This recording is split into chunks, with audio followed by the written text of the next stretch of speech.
बड़ों को नमस्कार, छोटों को प्यार, छोटी सी जिंदगी। आइए जुड़िए Bihari quest GS research centre के साथ। तो आज का ये जो सेशन है एमसीक्यू बेस्ड है।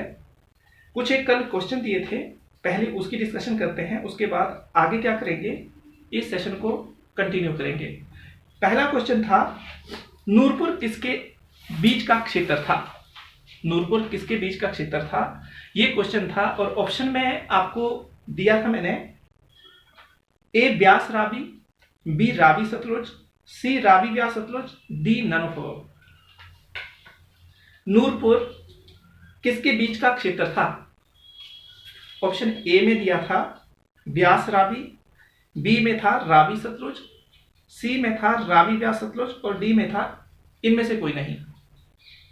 इसका सही आंसर जो था, रावी और जो व्यास है उसके बीच का क्षेत्र नूरपुर कहलाता था। यहां रिवर के बेस पर देखें तो रावी और व्यास के बीच का क्षेत्र नूरपुर कहलाता था। फिर ध्यान से देखना, जो नूरपुर था,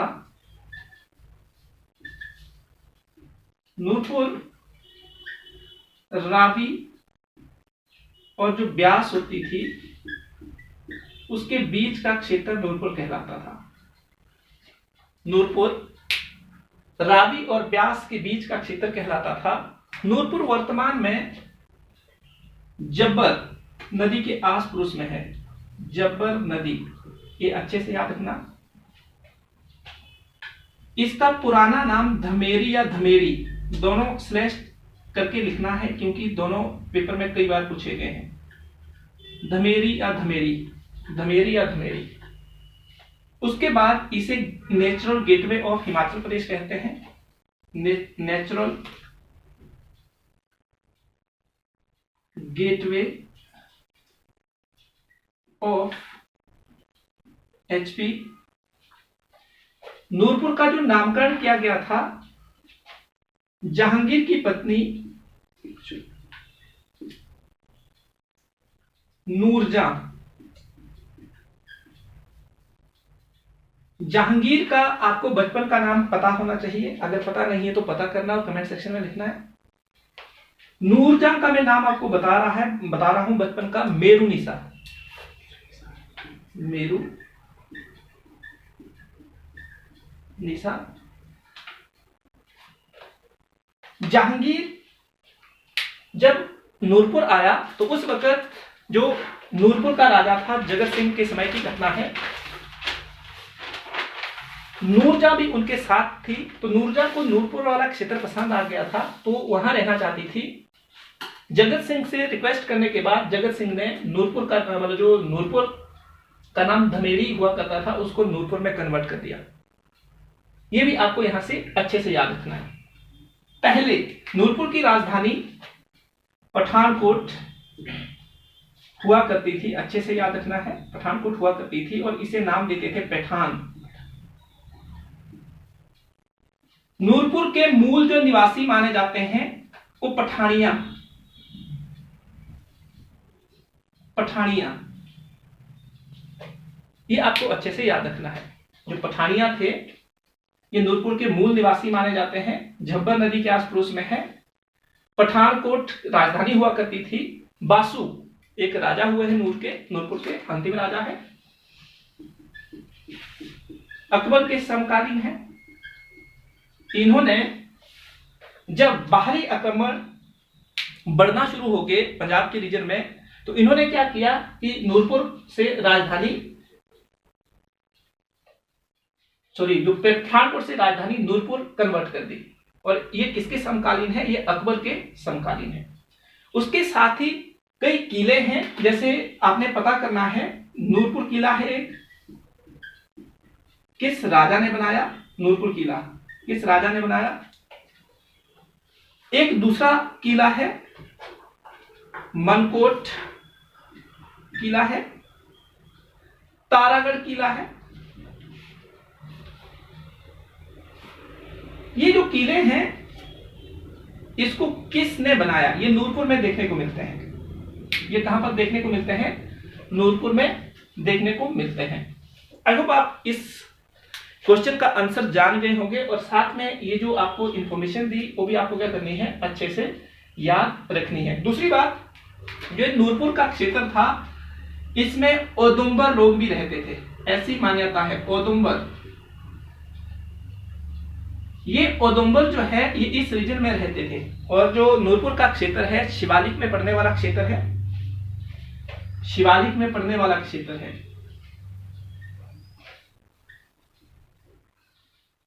तो ये चीजें जो है आपको अच्छे से याद रखनी है, नूरपुर से रिलेटेड, जो पेपर के लिए काफी इंपॉर्टेंट है।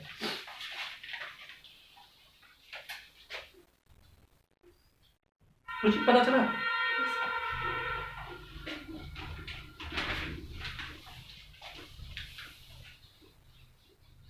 आगे सबसे जो इंपॉर्टेंट क्वेश्चन था वो इस तरह का क्वेश्चन था, असहयोग आंदोलन की घोषणा कब की गई थी। काफी इंपॉर्टेंट क्वेश्चन है। असहयोग आंदोलन बोलने का मतलब है नॉन कोऑपरेशन मूवमेंट का जो डिक्लेरेशन हुआ वो कब हुआ था और किस अधिवेशन में किया गया था।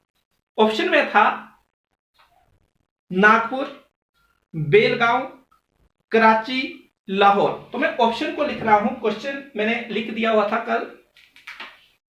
तो ए ऑप्शन में है नागपुर, बी ऑप्शन में है बेलगांव,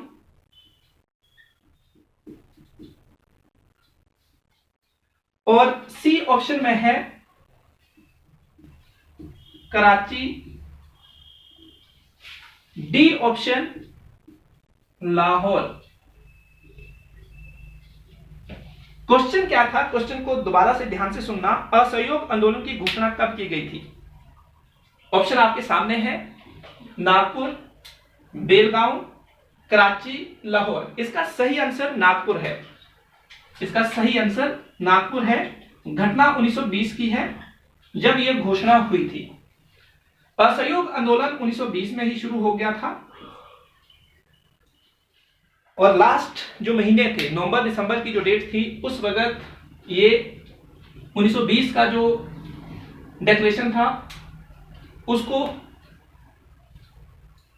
इंप्लीमेंट किया गया था। और असहयोग आंदोलन जो चलाया था गांधी जी ने, इस आंदोलन को चलाया था। 1920 की घटना है। नागपुर कहां पर है ये आपको पता होना चाहिए। तो नागपुर जो रीजन है ये आपका महाराष्ट्र वाला जो रीजन है उसमें देखने को मिलेगा। और सबसे इंपॉर्टेंट चीज क्या है कि ये जो आम होते हैं, अल्फांजो जो मैंगो है उसके लिए ये काफी प्रसिद्ध है। इसे जीआई टैग भी मिल चुका हुआ है, अल्फांजो जो मैंगो है। तो ये नागपुर का रीजन काफी इंपॉर्टेंट है, आपको अच्छे से याद रखना है। दूसरी बात यहां से एक चीज याद रखनी है, घटना 1924 के आस पड़ोस की है। बेलगांव कर्नाटक में पड़ने वाला एक रीजन है। उस रीजन में एक सेशन हुआ कांग्रेस का और गांधी जी ने इस सेशन की अध्यक्षता की थी। एकमात्र ऐसा सेशन है जिसमें गांधी जी अध्यक्षता करते हैं। और ये जो सेशन है ये सेशन कांग्रेस का सेशन है। अगर आपसे पूछा जाए कि गांधी जी ने कांग्रेस के किस सेशन में अध्यक्षता की तो ये बेलगांव जो सम्मेलन था और 1924 के आस पड़ोस में हुआ था उस सेशन में उन्होंने पार्टिसिपेट किया था, कांग्रेस की अध्यक्षता की थी। आगे कराची काफी इंपॉर्टेंट है। कराची जो है अभी वर्तमान में पाकिस्तान में के आस पड़ोस में पड़ता है और कई रिवर जो है कराची को छोड़कर अरब सागर में गिरती है। जैसे कि जो हिमालय रिवर है जो हिमालय से निकलती है वो सारी की सारी कराची को छोड़कर अरब सागर में गिरती है। सिंधु है, सतलुज है, रावी है, चिनाब है, ये सारी की सारी नदियां कहीं ना कहीं अरब सागर में जाकर मिलती है और कराची से होकर पास करती है। और सभी जो नदियां मिलती है एक जगह है मिथनकोट या मिथानकोट, उसमें सारी मर्ज हो जाती है, पाकिस्तान में पड़ता ही है। कराची तो एक तो एयरबेस है जिसका पाकिस्तान का एयरबेस है, बेस है और इंटरनेशनल एयरबेस है। कैसा बेस है? इंटरनेशनल एयरबेस है। दूसरी बात आपको इसको जोड़ना है, 1940 की घटना है। 1940 की घटना है, 1940 की घटना है। और उस वक्त 1940 में क्या हुआ कि जो मुस्लिम लीग थी, मुस्लिम लीग जो थी उसने क्या किया, अलग पाकिस्तान की पहली बार मांग की थी। 1940 की घटना है। मुस्लिम लीग ने क्या किया, मुस्लिम लीग ने पाकिस्तान की अलग मांग कर दी थी। मुस्लिम लीग ने अलग पाकिस्तान की मांग की। अच्छे से देखना है, इंपॉर्टेंट है। मुस्लिम लीग ने अलग पाकिस्तान की मांग की थोड़ा सा मुस्लिम लीग के बारे में आपको जानना है, पर इससे पहले जब कराची का सेशन हुआ तो उसकी अध्यक्षता कौन कर रहे थे? तो अध्यक्षता करने वाले जो व्यक्ति थे मोहम्मद अली जिन्ना। मोहम्मद अली जिन्ना, ये आपको अच्छे से याद रखना है। फिर मुस्लिम लीग जब बनी उसकी डेट काफी इंपॉर्टेंट है, कई बार पेपर में पूछी जा चुकी है। घटना है 30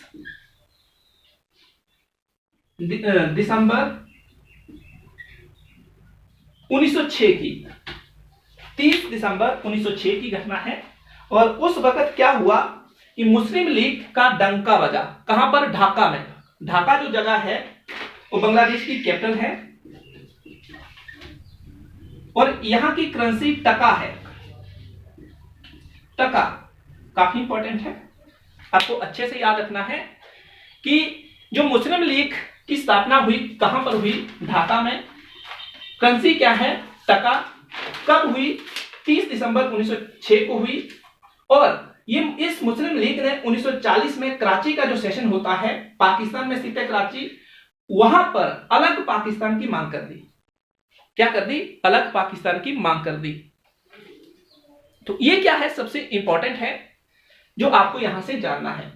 आगे नेक्स्ट वन जो घटना क्या थी, जो ये मुस्लिम लीग है इसके जो संस्थापक थे आगा खां और सलीम उल्लाह खां। आगा खां और सलीमुल्लाह